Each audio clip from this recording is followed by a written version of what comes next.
Good evening.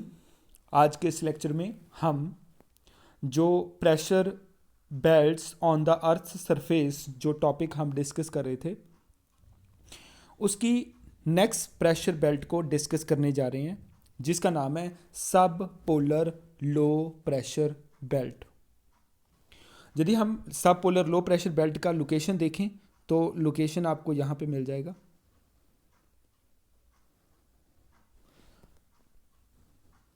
Northern and southern hemisphere में।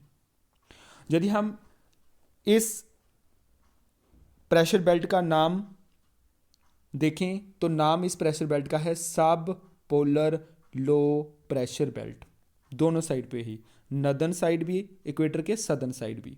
Okay, यदि हम डिग्री की बात करें तो डिग्री है 60 to 65। आपको जहाँ 60 दिया हुआ है तो बेसिकली 60 से लेके 65 इसका जो आपको थिकनेस देखने को मिलता है, मतलब इसके अराउंड जो आपको ये प्रेशर बेल्ट का जोन जो क्रिएट होता दिखाई दे रहा है दोनों हेमीस्फीयर में।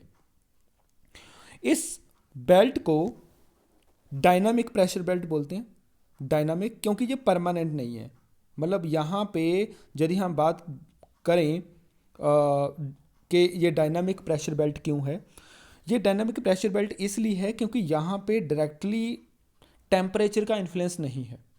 जैसे हमने पहले भी डिस्कस किया था कि जो टेम्परेचर और प्रेशर हैं दोनों इन्वर्सली प्रोपोर्शनल हैं। ओके, जहाँ पे टेम्परेचर डिक्रीज़ करेगा प्रेशर ऑटोमेटिकली इंक्रीज़ करेगा, जहाँ प्रेशर डिक्रीज़ करेगा टेम्परेचर वहाँ पे इंक्रीज़ करेगा। लेकिन यहाँ पे यदि हम वो टेम्परेचर के कंसेप्ट को देखें तो टेम्परेचर के कंसेप्ट को देखेंगे तो यहाँ पे प्रेशर हाई होना चाहिए। क्यों? क्योंकि 60 डिग्री के पास, यानी कि पोलर एरिया के बिल्कुल साथ में ये एरिया है, जिसकी वजह से यहाँ पे टेम्परेचर क्या होगा, इक्वेटर के कंपैरिजन में लो होने वाला है। जब टेम्परेचर यहाँ लो होगा तो ऑटोमेटिकली यहाँ प्रेशर हाई होना चाहिए, लेकिन यहाँ पे प्रेशर लो है। इट मीन्स यहाँ पे टेम्परेचर का इफेक्ट है लेकिन वो प्रेशर को उतना ज़्यादा इफेक्ट नहीं कर रहा है। ओके, टेम्परेचर चेंज है बट वो प्रेशर को उतना ज़्यादा इफेक्ट नहीं करता है। तो यहाँ पे कुछ और फैक्टर्स हैं जो यहाँ पे जो प्रेशर को लो कर रहे हैं, तो दैट्स वाई इस बेल्ट को हम डायनामिक बोलेंगे। यदि ये प्रेशर बेल्ट डायरेक्टली टेम्परेचर से ही इन्फ्लुएंस होती, मतलब टेम्परेचर यहाँ पे मैंने बोल दिया टेम्परेचर यहाँ पे लो है तो प्रेशर हाई होता, तो डायरेक्टली हम बोल देते कि यहाँ पे भाई टेम्परेचर क्या है, लो होने के कारण लो प्रेशर क्रिएट हुआ है। ओके, लेकिन यहाँ पे वो चीज़ नहीं है। यहाँ पे जो इफेक्ट टेम्परेचर से ज़्यादा किसी और फैक्टर का है जिसको हम डिस्कस करने जा रहे हैं। मैंने ऑलरेडी इसका आपको लैटिट्यूड एक्सटेंड बता दिया है 60 to 65। और नेक्स्ट वन, इसको हम डायनामिक इंड्यूस्ड बेल्ट बोलेंगे। क्या बोलेंगे? Dynamic induced belt. जैसे कि मैंने रीज़न आपको बता ही दिया क्यों। Okay, dynamic induced belt. Okay, another one के यहाँ पे रीज़न क्या है कि यहाँ पे टेम्परेचर का इफेक्ट क्यों नहीं है, तो और कौन से फैक्टर्स हैं जो जहाँ पे लो प्रेशर को क्रिएट करते हैं। उसका फैक्टर जो है वो है रोटेशन इफेक्ट। रोटेशन, जो अर्थ रोटेट करती है वेस्ट टू ईस्ट में, उसका सबसे ज़्यादा इफेक्ट पोल के पास दिखता है, पोल पे। ओके, पोल और जो पोल के पास नियर अबाउट एरियाज हैं, तो यहाँ पे 60 डिग्री के अराउंड, 60 to 65 डिग्री के अराउंड जो रोटेशन का इफेक्ट ज़्यादा दिखेगा, जिससे यहाँ पे जो एयर की डेंसिटी है बहुत कम हो जाती है। क्यों? जब रोटेशन पार्ट होगा, कोई भी चीज़ जब रोटेट करती है, रोटेट करेगी तो वो किसी भी चीज़ को बाहर की तरफ पुश करती है। इस हिसाब से बाहर की तरफ पुश करेगी, सेंटर से बाहर की तरफ पुश करेगी। तो इट मीन यहाँ पे जो भी विंड सिस्टम होता है, विंड की जो डेंसिटी होगी, जब विंड का जो कंसंट्रेशन होगा, उसको वो रोटेशन इफेक्ट की वजह से वो जो विंड है वो बाहर की तरफ जाएगी।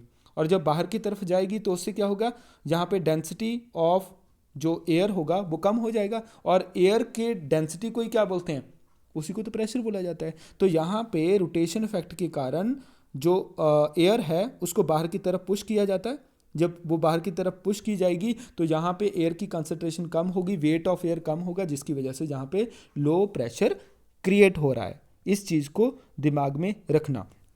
और यहाँ पे दूसरा फैक्टर भी काम करता है, जैसे मैंने बता दिया टेम्परेचर वाला तो यूनिवर्सल है कि टेम्परेचर लो प्रेशर हाई और टेम्परेचर हाई प्रेशर लो। तो यहाँ पे टेम्परेचर लो है, प्रेशर हाई होना चाहिए, लेकिन इस चीज़ को थोड़ा दिमाग में रखना, फैक्टर दोनों फैक्ट कर रहे हैं, लेकिन सबसे ज़्यादा हावी कौन सा है? हावी है रोटेशन।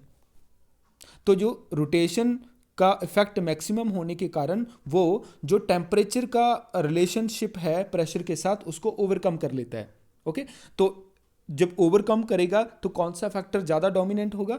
वो होगा रोटेशनल इफेक्ट, जिसकी वजह से विंड को बाहर पुश करते हैं और यहाँ पे जो एयर का वेट और एयर की डेंसिटी लो हो जाती है, जिससे प्रेशर लो क्रिएट होगा। इस चीज़ को दिमाग में रख लेना। तो ये काफ़ी इम्पॉर्टेंट इसका रीज़न आपको देखने को मिलता है। एक चीज़ और, यहाँ पे लो प्रेशर जो बेल्ट है अभी ये अट्रैक्ट करेगी विंड सिस्टम को, कहाँ से? हाई प्रेशर से। तो सब ट्रॉपिकल हाई प्रेशर जो नीचे बेल्ट है, ऊपर पोलर हाई प्रेशर बेल्ट है, तो दोनों एरिया से जो विंड है वो लो प्रेशर की तरफ आएंगी इस हिसाब से। तो आप एरो देख सकते हैं इनका, इस हिसाब से इनका डायरेक्शन बनेगा। अभी हमने जब पहले प्रेशर बेल्ट डिस्कस की हैं सारी, जो हमने इक्वेटोरियल प्रेशर बेल्ट की थी, तो वैसी कंडीशन बन रही है ना, यहाँ पे भी कन्वर्जेंस होता था, आप देख सकते हो, और यहाँ पे भी सेम ही कन्वर्जेंस हो रहा है। लेकिन डिफरेंस क्या है? यहाँ पे डिफरेंस बच्चे ये होगा कि सब पोलर एरिया के ऊपर एक कन्वर्जेंस जोन क्रिएट तो होता है, लेकिन वहाँ पे जो एयर का जो टेम्परेचर होगा दोनों साइड से, जो एयर का जो मूवमेंट हो रहा है, नदर्न साइड से जो विंड आएंगी वो कोल्ड विंड होंगी क्योंकि पोल एरिया से आ रही हैं, जो सदर्न साइड में होंगी वो वेस्टर्ली विंड्स हैं, तो वो हॉट विंड्स हैं। तो यहाँ पे जो कन्वर्जेंस होगी हॉट एंड कोल्ड विंड का कन्वर्जेंस होगा। ओके, लेकिन इक्वेटोरियल एरिया पे क्या था? दोनों जो हॉट विंड्स आती थी, हॉट विंड की वजह से अपलिफ्टिंग होता और कंडेंस कूलिंग और जो आपका क्लाउड फॉर्मेशन और उसके बाद रेन होती। लेकिन यहाँ पे जो रेन होगी सब पोलर एरिया में, यहाँ भी रेनिंग इफेक्ट होता है, लेकिन यहाँ पे ज़्यादातर अक्रेंस जो रेन की होगी वो फ्रंटल रेन होती है। फ्रंटल रेन होगी। अभी फ्रंटल क्या होता है? फ्रंट एक फिनोमेना होता है जो कोई दो करेक्टरिस्टिक्स वाली एयर के मिलने से बनता है। दो करेक्टरिस्टिक्स कौन सी? एक साइड से हॉट, दूसरी साइड से कोल्ड, दोनों के आपस में कन्वर्ज होने से बनता है।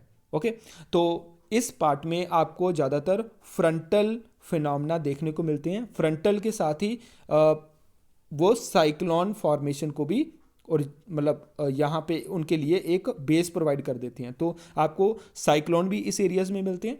ओके, एंड इस एरिया में आपको जो फ्रंट भी देखने को मिलेंगे। ओके, तो ये काफ़ी इंपॉर्टेंट है, इस चीज़ को दिमाग में रख लेना। और एक चीज़ और, यदि मैं आपको इन दोनों एरियाज के बीच का जो क्लाइमेटिक कंडीशन और जो कुछ कंडीशंस हैं टेम्परेचर कंडीशन के बारे में बता दूं, तो आपको ज़्यादातर जो highest range of temperature, okay, and temperature के बीच में जो आपको हाईएस्ट रेंज वो आपको नदर्न हेमिस्फीयर में ज़्यादा मिलेगी।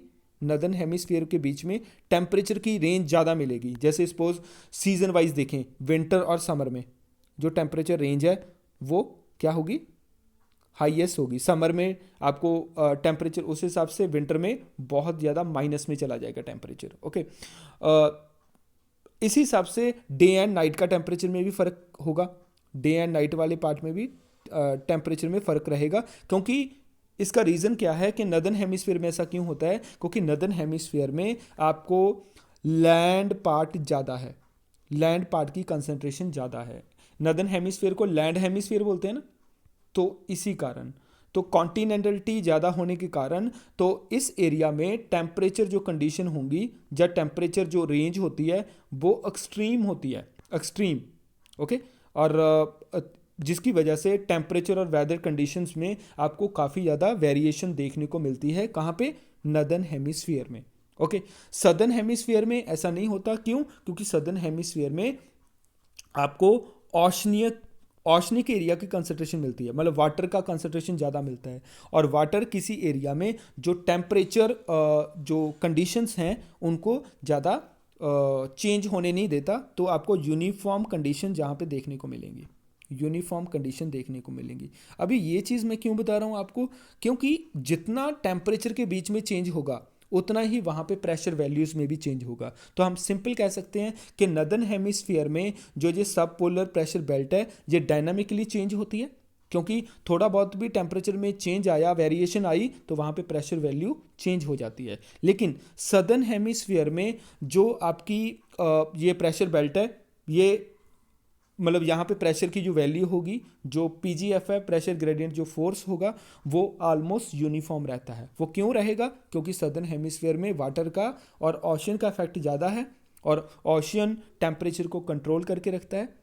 ओके, ऑलमोस्ट वैल्यू सेम रहती हैं थ्रू आउट द ईयर, तो जिसकी वजह से प्रेशर वैल्यू में ज़्यादा चेंजेस आपको देखने को नहीं मिलते हैं। ठीक है, तो ये कुछ फैक्ट हैं इस प्रेशर बेल्ट के, और ये प्रेशर बेल्ट काफ़ी ज़्यादा इंपॉर्टेंट है एग्जामिनेशन पॉइंट ऑफ व्यू के साथ भी। बाकी भी सारी बेल्ट्स इंपॉर्टेंट हैं, तो होप आपको ये प्रेशर बेल्ट समझ में आ गई होगी।